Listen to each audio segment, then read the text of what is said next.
Hi, I'm Dan with Pay Down Debt Solutions. Welcome to our channel. Today we're going to look at, can you pay off your credit card debt with zero cash flow? The answer is yes, in most cases. I'm going to try and give you the shortest video possible. We're going to answer, can velocity banking work for you, our pay down strategy? And will it work for you? And then how it works for you. And I'm going to do it as fast as I can to try and create a short video because you're just here because you're curious. You're looking for ways to pay down your debt, or maybe you stumbled upon us for somehow, some way. I don't know. And maybe there's someone you think this will help, and you can send it to them. You don't have to send them a $30 video, 30-minute video. I call them poop videos because everyone sends me videos, friends, family, obviously, send me videos, and then I watch them when I'm pooping. And even then, like a 30-minute video, I don't poop for 30 minutes. Like, I don't even want to start it. We all got so much going on, and so many things we'd rather be doing than watching a random video. We got our own time-wasted videos. Well, let's look at our example. Ignore the dollar amounts. I got 10,000 income, 10,000 expenses, 6,000 non-chargeable for it. It wouldn't matter if this was 5,000 and this was 3,000 and 2,000. Pay attention to the numbers. I always start with 10,000. I don't know, I like that as a nice round number to work off of. Okay, chargeable, non-chargeable. Break your monthly expenses into your chargeables, non-chargeables. Chargeable means you can pay with the credit card. Non-chargeables are things like rent, mortgage, lease, car loan, any loan. And obviously credit cards, you can't pay with a credit card. Chargeables is everything else you can put on a credit card, not a debit card, a credit card. Because we actually had someone who was like, wait a minute, I use a card for everything. And we're like, what? You didn't put that in your spreadsheet, so we didn't understand. They just weren't even thinking about, oh, yeah, duh, credit card, debit card. They were so excited, they want to get out of debt. So it doesn't matter how many credit cards you have. It doesn't matter if there's 20 here, right? Let's say she's got 10, he's got 10, doesn't matter. 10 of them, plus all the other bills, $6,000 in non-chargeables. You're gonna start with your biggest monthly payment. This one, it's $500 on a $20,000 balance, 25% interest. That payment, like all of us have experienced, you keep making those payments, it's like you're going nowhere. You're not paying it down at all. This is why. That 25%, that $500 monthly payment, about $417 of it is in interest each month. Well, in this month, and it goes down a little bit each month as you chip this down by the $83 principal payment you're making each month. Oh, it's brutal. Okay, so this is the setup. Can it work for you? Will it work for you? You have to know your available income. Your available income equals your total income minus your non-chargeable expenses. There. And you see, I already wrote this up here. So what happens is you pick your biggest monthly payment, right? You got to subtract that from your current non-chargeables. That's your non-chargeables here. So in this case, the math will be 10,000 total income minus 5,500 non-chargeables. So right over here, our available income equals $4,500. You're like, well, Dan, what do you mean that payment? I subtract that payment, it goes away. So look at it this way. If you have a $20,000 balance in your credit card, say you paid $500 on the principal, it goes down to $19,500. That next month, then you can charge $500 more back to your $20,000 limit. Same concept. However, it works like this. Because you're going to take this amount and put it onto your credit card. We say you're paying your credit card. You're going to pay your credit for $4,500. There, that's your $500 payment. But because it's not coming out of your checking account where you have $4,500 and you're sending $500, you're taking the whole amount and putting it on that credit card. The whole $4,500 putting it on the credit card. Same concept. You're making a payment on that credit card and freeing up space. Here's if it'll work for you. As long as your available income minus your chargeable expenses, here it's obvious, it's the $500. But there's all kinds of other scenarios, different amounts, interest rates, balances, all that stuff. Start with your biggest card. Your biggest, try second biggest, try third biggest, if they got different interest rates, if they don't, or different balances, different interest rates. To double check. But as long as the difference between your available income, your chargeable expenses, $500, as long as that is greater than your interest charge on that month, velocity banking will work for you. That's it. It's not the end of the video. That's how fast you can figure it out. This is the arduous task because you have to average out your discretionary spending, stuff you buy at the gas station, your groceries, they're going up and down a lot. We ask for a minimum 3 months, 6 months is better. The warmer climates, it probably honestly doesn't matter. Michigan, our purchasing changes so much with the seasons. 6 months crosses it through at least 2 seasons. Obviously, it could hit 3, depending on how it's split up where you're at in the year. Anyway, so boom, so you know that. You know the available income. You know that differential is greater than that. Boom, it works for you. So now, can it work for you? Will it work for you? How it works for you. Here's how it works for you. Traditional banking. You're making payments. And for our example, with a zero cash flow, sorry, I'm itchy because I got sunburn peeling. Get you right at the edges. Anyway, the traditional way, we're not going to drop this payment with the minimum dropping every month. We're going to say we're able to afford it, $500. Let's just keep paying the $500. So the balance drops, the interest will lower, the principal increase, and you'll see that here in the example. I prepared it to save you time. So traditionally, you're starting out that $20,000 balance. What you're going to do, you're like, oh, hey, I made a payment. Oh, $417 goes in the pocket of the bank. You're only paying it down $83. So that's all we have to reflect. $19,917. And now to get the short, quick estimate, you can just go online, go to calculator.net, go to Piggly, go to something like that. It'll even give you an amortization schedule and you'll see how this works out. I average everything, and I average everything, 1, for time savings, 2, because I can't possibly know how your charges are going to come in, what they're going to be in the future, so we have to estimate it forward. So $19,970. Now the interest is that 25%. The shorthand I do is you take that percentage, just divide it by 1,200, and that's going to equal your monthly. And I do the whole numbers all the time, so I just know them in my head. 02083. Why you divide by 1,200? 25% is not what we call a multiplier. You can't multiply by something 25%. Because what's 25 times 100? 2,500. You divide it by 100, which makes it, you move that decimal point, 0.25 times 100, now that's 25. And then you divide by 12 for monthly, because it's not compounding interest, it's simple interest. So you just simply put them together. Take your whole percentage, divide by 1,200, there's your monthly multiplier. Hey, you dropped that principal $83. So now, it's $85. Right? And what's your next? $19,832. And the next month, look, because you're paying that balance down bit by bit. Now it's $87. $19,745. Hey, that month, $89. Yeah, notice I didn't write these interest because you don't see that interest, the bank gets your interest. This month, it's $417 you paid them. This month, it's $415 you just paid. To the bank, you'll never see again. That's just interest to the bank. $413, $411. And you can imagine, it's just going to keep going on this, because look, this is month 1, month 2, this is month 3, this is month 4. And month 5, we'll start with 19,656. So you can see, look at that interest adding up. Not in your favor, but you're paying the principal, a little more principal each month. But we want to maximize that. That's velocity banking. Now here is how the strategy in comparison, how much more it's going to save you. So do the pay down. Start at that 20,000. Right? When I get into how your money moves, I'll cover different pay timing, whether it's weekly or bi-weekly. Here we'll just look at the monthly for the averages. So there's 20,000. Put that whole 4,500 on it. Right? Takes you down to 15,500. To get your estimates like us, your starting balance, your low balance for the month. Add them together, divide by 2. That's averaging them. That's 17,750. You take that and multiply it by your monthly interest multiplier. That is $370.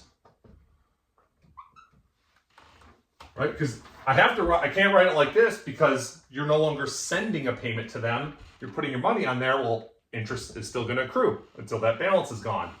right? And then you gotta put your charges on there, $4,000. That gives you $19,870. This is month 1, this is month 2. Well, you can already see, well, look, we're already less, look.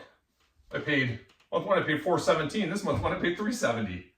It's another $47 going towards your principal, and it just like here, the interest slowly drops. The interest slowly drops, the principal payment gets a little bit increased. The same is going to be true of this, just faster. So you got that $19,870, right? Do another minus $4,500. Then we're going to start. So take us to $15,370. Same thing. Starting balance, low balance. Add together, divide by 2, multiply by your monthly interest. Now it's $367. We're adding on.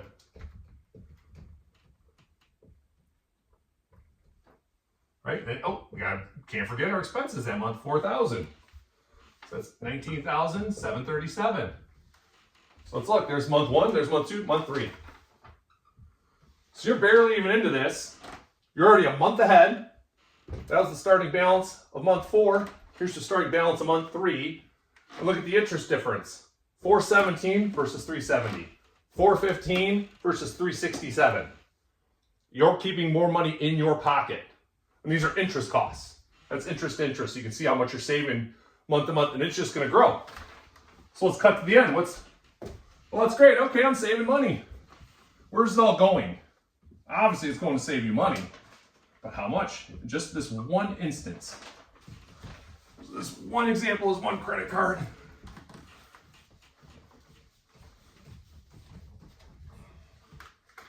All right, so doing that, just making that fixed payment until that debt's gone. So doing that traditional payback, which, if you only made minimum payments, they'd make even more interest than this on you.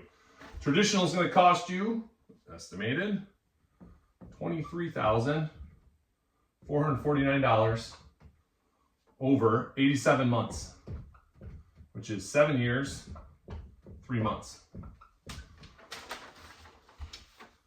That hurts. That hurts me. Let's just round this to 8 years, 23,000. That's almost $3,000 a month. $3,000 a year. Look, $417. You're averaging, over just under $300. Here, I'll do the real math. Let's go. 449 divided by 87 months. That's $270 a month in interest you'll average, because obviously, like I said, the interest is going to keep dropping slowly over time. It'll continually drop and slowly pick up momentum. That's costing you $270 a month in interest, or on average, $3,240 a year. So just what we just did here. Not grinding, not going through every single detail, not looking at all your expenses, anything we could cut or do or change or anything you could do to improve. Just sitting on the couch with your cell phone in your hand and timing the movement of your money, you will save $3,000 on average, $3,240 a year. It'll be a lot more the first year because you're paying over $400 interest, more like $5,000 the first year, a little less. So say a little over $4,800 the first year, and it'll go down each year, but your average will be over $3,200 a year. That's an immediate raise. Let's divide that. Well, you already know, $270 a month in interest. So now let's do pay down. Just how you move your money, where it sits. There's a way to think about it. There's 2 ways, 2 sides of this. Not of the coin, 2 edges of the same sword of cutting how much interest you're going to pay. Yeah, I grit my teeth. Like, who doesn't hate paying interest? So pay down, 70 months. $14,826. This is what the interest will cost you doing pay down. So you save almost a year and a half. You save 17 months, 1 year, 5 months. I'm sorry, almost a year and a half.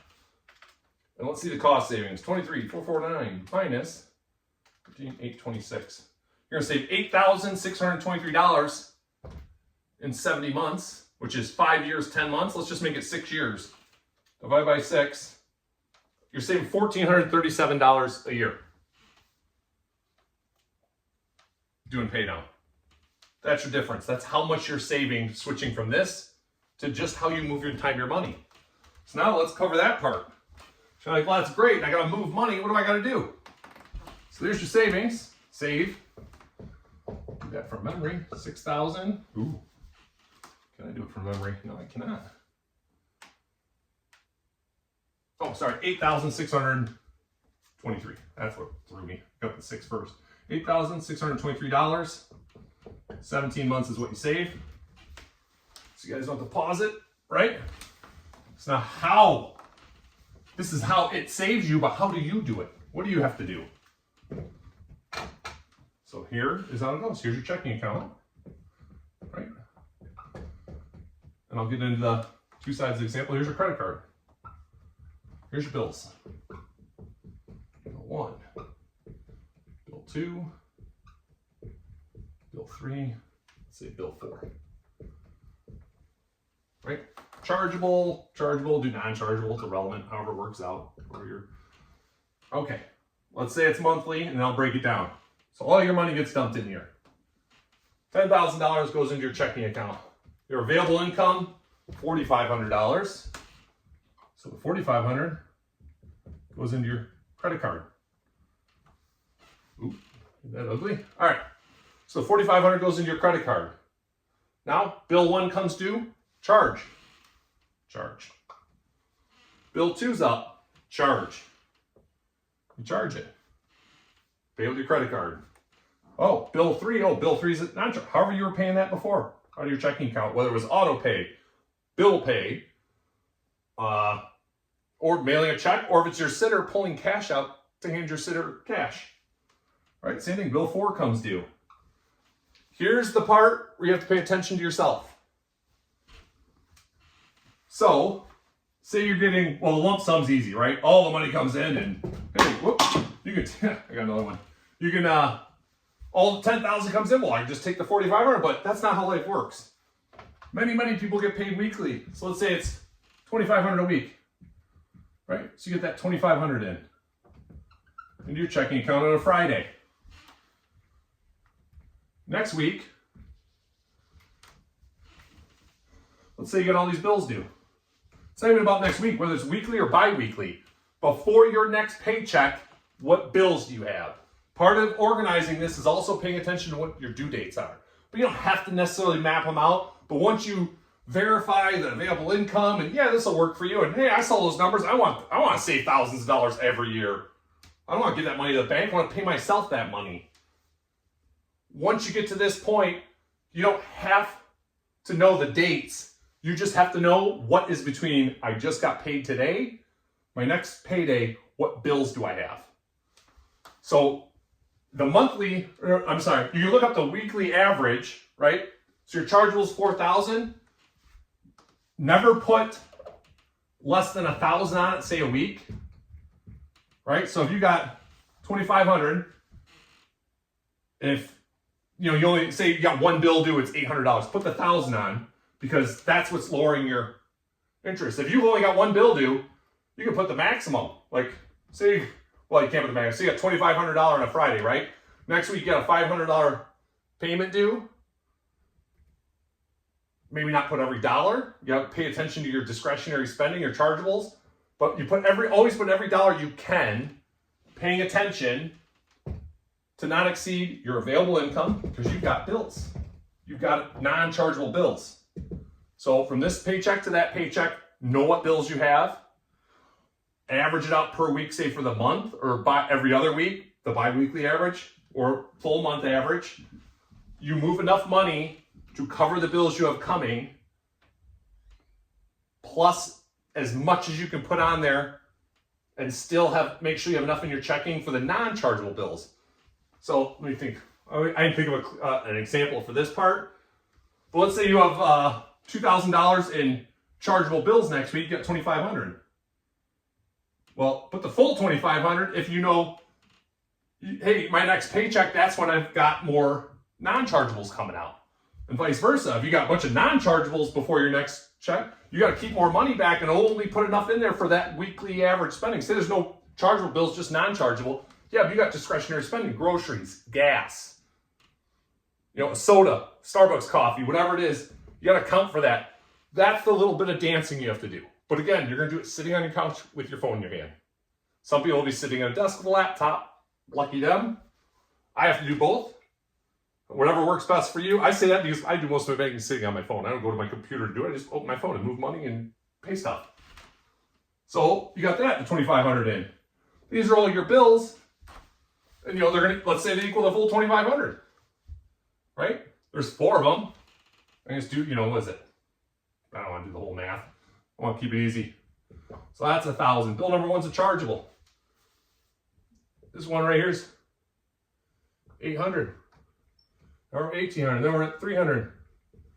That one. Excuse me.